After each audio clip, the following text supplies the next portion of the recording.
Chapter 108, May 19, 2020, 1:03 p.m. My hallucinations returned shortly after my mother left. I know I've described some bizarre ones, but these were a whole new level of crazy.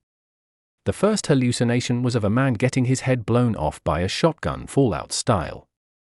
It would have been significantly more disturbing if it was in color. Seeing the aftermath made me sick to my stomach. The second was of me using my phone. I would repeatedly hallucinate myself texting something on my phone, only to snap out of it and realize that I hadn't actually done anything.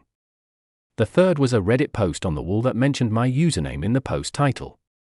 I came up with the name Serpent's Breath 64 after listening to the song Beware by Death Grips, with the 64 part referring to how many items you can carry in Minecraft. Fun fact about the song, it features an introduction by Charles Manson. Yeah, that Charles Manson. Anyways, the post had the strangest title I had ever seen. It was something like, "Is Serpent's Breath 64 guilty of being human?" I tried reading what the post said, but, unfortunately, it disappeared before I could finish the whole thing. Here's where I got to. As you all know, Serpent's Breath 64 is accused of being human.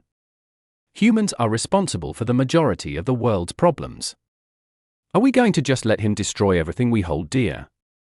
No, we will. The next hallucination was quite an odd one. I heard the chorus to Lessons Learned by Tracy Lawrence playing in an infinite loop. It's not a terrible song, but hearing the chorus 50 times can really drive you insane. That wasn't the last hallucination I had. What I saw next was, interesting.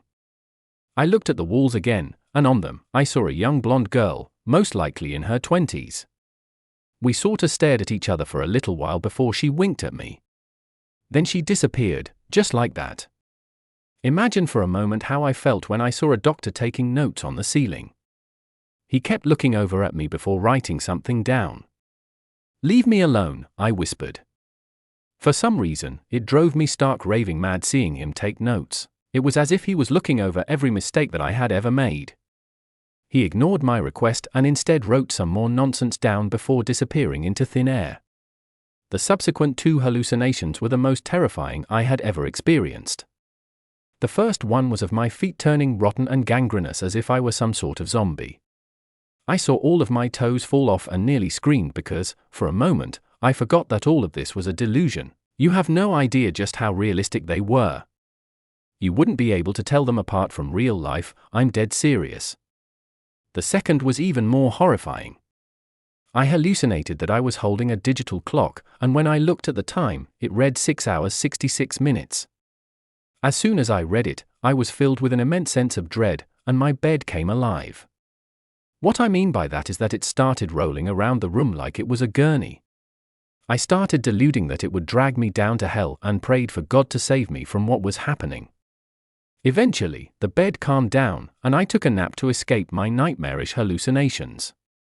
Oh, what a fool I was! Inside my eyelids, I hallucinated myself texting Madeline, and she replied with pure rage. I'm not sure what exactly prompted her to respond so harshly, but reading it gave me a sick feeling in my stomach. Here is what the text said. "How do you live with yourself, Clive?